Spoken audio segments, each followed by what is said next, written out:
नमस्कार. नुकताच महिला दिन होऊन गेला तर ठरवलं जरा स्त्रियांबद्दलच पोस्ट करूया.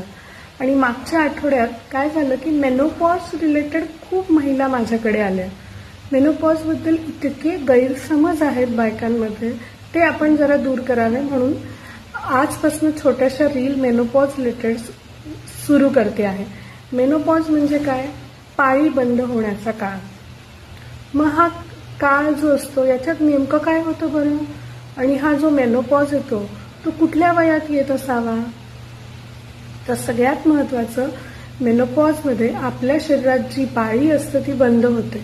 हा कालावधी काही जो बंद झाला म्हणजे 1 महिन्याचा 2 महिन्याचा असा नसतो. हा कालावधी प्रदीर्घ असतो.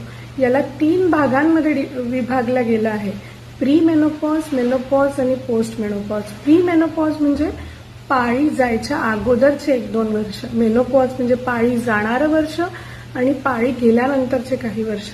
या तिन्ही याच्यात महिलांच्या शरीरांमध्ये अनेक बदल होतात. ते आपण हळूहळू पुढे समजून घेऊयात. होमिओपॅथी यामध्ये नक्की मदत करू शकते. धन्यवाद.